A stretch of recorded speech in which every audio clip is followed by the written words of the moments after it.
Bienvenue sur Africa 24 pour cette nouvelle édition de l'information. Au sommaire de ce journal, une guerre à l'ombre du coronavirus.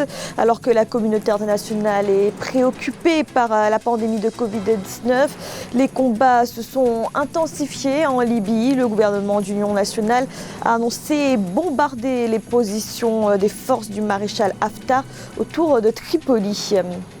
Le Covid Organix, le remède malgache contre le coronavirus salué par les pays africains. Plusieurs chefs d'État du continent, dont le président congolais Félix Tshisekedi et le président sénégalais Macky Sall, ont félicité la Grande Île pour cette initiative. Et la scolarité à distance, les établissements scolaires sont fermés dans plusieurs pays en raison de la pandémie. En République démocratique du Congo, le ministère de l'Enseignement refuse l'idée d'une année blanche. Alors que la pandémie de coronavirus concentre toutes les préoccupations et malgré les appels à une trêve humanitaire, les combats ont redoublé en Libye. Dans la banlieue sud de Tripoli, les bombardements sont quotidiens. Le gouvernement d'union nationale a intensifié ses frappes contre les forces de Khalifa Haftar. D'ailleurs, depuis le début du soutien de la Turquie au GNA, le vent semble avoir tourné en défaveur du maréchal Zahra Mohamed Mouchou et Aïssatou Bari. Le gouvernement libyen d'union nationale annonce que ses forces aériennes ont mené d'importantes frappes visant une base militaire de l'armée nationale libyenne dirigée par le maréchal Khalifa Haftar, qui, implantée dans l'est du pays, a lancé depuis avril 2019 une offensive destinée à prendre le contrôle de la capitale Tripoli. L'armée de l'air a mené 4 frappes aériennes autour de la base aérienne d'Al-Watiya, ciblant les véhicules militaires. 5 miliciens auraient été tués et 10 autres blessés lors des bombardements. 3 civils ont également perdu la vie. Un bilan qui n'a pas encore été confirmé par le gouvernement d'union nationale, dont les forces ont intensifié leur position afin de faire barrage à l'avancée dans l'ouest des forces du général Khalifa Haftar. Je considère que les forces de l'armée libyenne ont fait un retrait calculé pour garder la base aérienne plutôt qu'une ville avec une population civile. Donc, je ne pense pas que les positions de l'armée libyenne ont faibli, mais au contraire, depuis 3 jours, il y a une contre-offensive de grande envergure de l'armée libyenne qui dégage tous les milices de Sarraj de ces positions, surtout autour de Tripoli, de la ville stratégique de l'armée qui est considérée comme le pont-point de l'armée à l'ouest, Tarhouna. Depuis le renversement de l'ancien président Mohamed Kadhafi en 2011, 2 sièges du pouvoir ont vu le jour en Libye. À l'est, le général Khalifa Haftar est soutenu par l'Égypte et les Émirats arabes unis. En face, à l'ouest, se trouve le gouvernement de Tripoli avec à sa tête le premier ministre Fayez El-Sarraj qui bénéficie de la reconnaissance des Nations unies et du soutien militaire de la Turquie. Et on ouvre à présent notre page consacrée à la pandémie de coronavirus et l'inquiétude à Djibouti. Le petit pays de la Corne de l'Afrique connaît une hausse rapide des cas confirmés de Covid-19. Le nombre de personnes testées positives au virus est passé de 168 à 1008. Le pays présente désormais la plus forte prévalence du continent avec 98,6 cas pour 100 000 habitants. Le président Ismaël Omar Guelleh a d'ailleurs reconnu que le confinement était loin d'être respecté et a annoncé la possible mise en place de mesures plus contraignantes. Les pays africains également impliqués dans la recherche sur ce virus. À Madagascar, un remède préventif a été mis au point, le Covid Organix, un remède à base de plantes dont l'Artemisia, déjà connu pour ses propriétés contre le paludisme, une initiative saluée par plusieurs pays africains. Ibayako et Nelly Claude Bessa. des plantes médicinales et des préparations ancestrales. Madagascar mise sur une tisane pour prévenir la pandémie du Covid-19 sur son territoire. Ce remède dénommé Covid Organics est une tisane à base d'Artemisia, une plante à l'efficacité scientifiquement prouvée contre le paludisme. La boisson Covid Organics, développée par l'Institut malgache de recherche appliquée, a été lancée le mercredi 22 avril, soit un mois après la déclaration des premiers cas sur la Grande Île. La tisane que nous lançons aujourd'hui, c'est à titre pour le grand public, c'est à titre préventif. Ça, c'est une chose, afin que les gens ne puissent pas attraper en fait le virus. Face à cette découverte, la solidarité africaine a mené à une première commande du Covid Organics de la part du Sénégal. Le président Macky Sall a félicité son homologue malgache pour ce remède développé en Afrique. Le chef de l'État congolais, Félix Tshisekedi, n'a pas manqué également de féliciter le président Andry Rajoelina durant une visioconférence entre les deux dirigeants. La conférence call avec les homologues africains, j'ai insisté sur le fait que nous devons aussi compter sur nos propres scientifiques, nos propres produits, parce que je ne crois pas que nous pourrions faire face à une ampleur considérable de cette pandémie si jamais elle atteignait ce niveau-là. Donc il faut, dès maintenant, avec les moyens que nous avons, que nous puissions jouer sur nos atouts, c'est-à-dire la science africaine, ce que nous savons faire de mieux. Alors que le remède traditionnel amélioré contre le Covid-19 a déjà fait le tour du monde, la communauté scientifique internationale reste sceptique sur son efficacité. L'Organisation mondiale de la santé déclare qu'une preuve tangible n'a pas encore été apportée et continue à soutenir que la seule solution pour s'en prémunir est le respect strict des règles barrières et la distanciation sociale. Et face à la propagation de ce virus sur tous les continents, l'Organisation mondiale de la santé a lancé une initiative historique, une collaboration mondiale afin d'accélérer le développement de vaccins et de traitements contre le Covid-19. L'ancienne ministre des Finances du Nigeria, Ngozi Okonjo-Iweala, a été nommée envoyée spéciale du dispositif. Corinne Cordem et Aïssatou Bari. La pandémie de Covid-19 constitue une crise mondiale sans précédent qui a appelé une riposte mondiale sans précédent. C'est dans ce sens que l'Organisation mondiale de la santé a nommé vendredi 24 avril l'ancienne ministre des Finances du Nigeria, le Dr Ngozi Okonjo-Iweala, en tant qu'envoyé spécial pour son projet nouvellement inauguré, le dispositif pour accélérer l'accès aux outils de la lutte contre le Covid-19 ou dispositif ACT.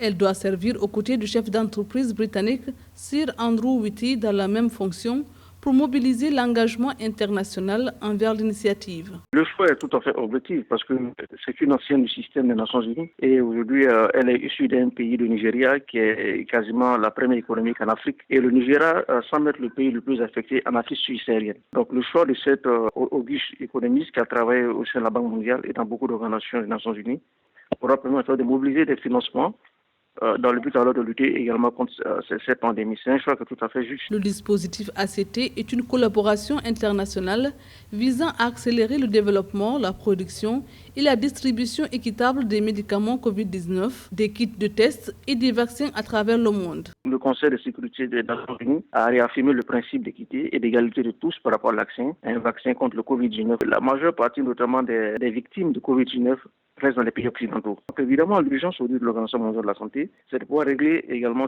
cette partie du monde aujourd'hui qui est confrontée à cette maladie. Mais le risque est que le continent africain reste très vulnérable parce que nous avons un système sanitaire très défaillant. 3 semaines, selon le rapport de l'Organisation mondiale de la santé, le nombre de cas en Afrique a augmenté de plus de 61%.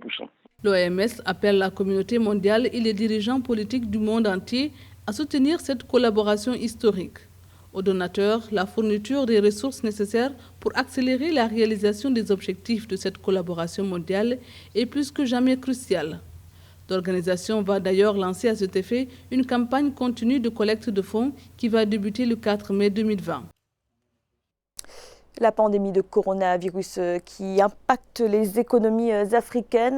L'Égypte se prépare à affronter une période de récession. Pour y faire face, le pays demande le soutien du Fonds monétaire international et sollicite une assistance financière en plus d'une assistance technique. L'Égypte, qui sort de plusieurs années d'instabilité politique et sécuritaire, est fortement tributaire du tourisme, le secteur particulièrement mis à mal par la crise sanitaire actuelle.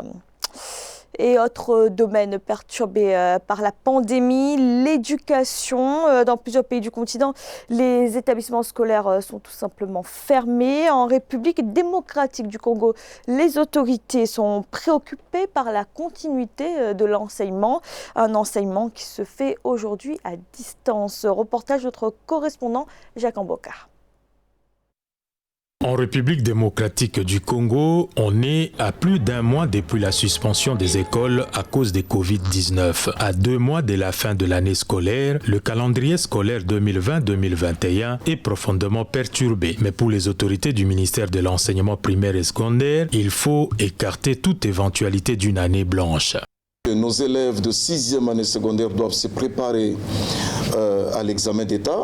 Il ne faut pas suivre les mauvais discours, des rumeurs qui courent un peu partout, qu'il n'y aura pas école, puisque nous sommes déterminés et nous savons que très rapidement, les élèves vont reprendre les cours. Pour ne pas laisser les élèves dans l'oisiveté, le ministère de l'Enseignement met en marche un ensemble de mécanismes afin de stimuler les élèves. Ici, par exemple, c'est le cours d'histoire qui est dispensé par le ministre de tutelle, enseignant des carrières. Adressé principalement aux élèves finalistes du secondaire, la séance est disponible en ligne, mais aussi sur Éduc TV, une chaîne consacrée à l'éducation. Nous avons notre outil important qui est Éduc TV et nous avons voulu quand même qu'on ait une série, n'est-ce pas, des enseignements à donner aux enfants puisqu'ils sont à la maison.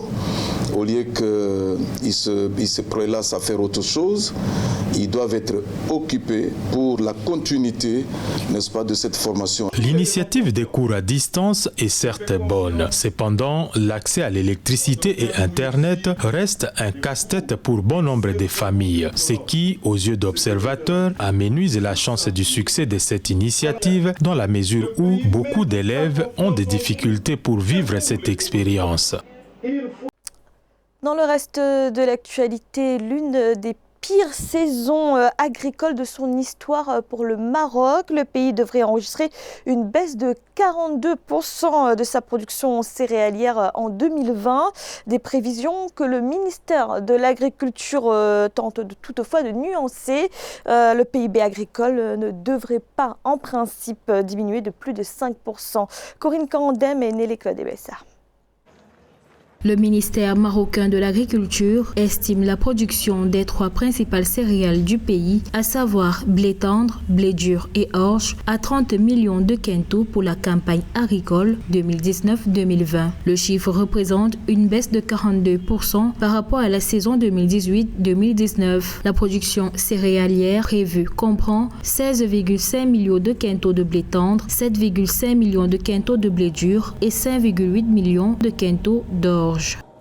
Le secteur agricole ne va pas y échapper. Le Covid va faire ses effets sur le plan agricole, mais je suis convaincu que le pays ayant le pouvoir de battre monnaie pourra localement produire déjà le dirham, la monnaie locale, pour pouvoir faire face aux effets néfastes du Covid. Mais le Covid ne sera pas de nature à atteindre l'image du royaume chérifien au point que le Maroc décroche parmi les 10 puissances africaine pour se retrouver dans le bas du classement. Ce n'est pas envisageable. Malgré les indicateurs négatifs, le ministère de l'Agriculture reste optimiste quant au produit intérieur brut agricole du Maroc en 2020, prévoyant qu'il fera preuve d'une bonne résilience et restera supérieur à 105 milliards de dirhams, soit 10,5 milliards de dollars. Le ministère a mis en œuvre plusieurs mesures pour reconstituer le stock et maintenir la disponibilité des céréales sur les marchés nationaux. C'est évident que le Covid va toucher le secteur agricole marocain. Le produit intérieur brut sur le plan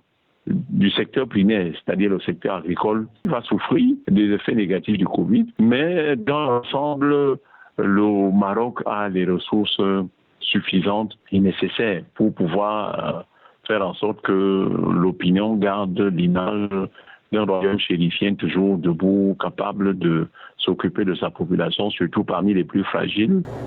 La principale raison de la baisse importante de la production céréalière du Maroc est la sécheresse. La saison agricole 2019-2020 a enregistré des précipitations de seulement 205 mm au 22 avril. Le chiffre représente une baisse de 34% par rapport à la moyenne sur 30 ans et une baisse de 25% par rapport à la saison précédente.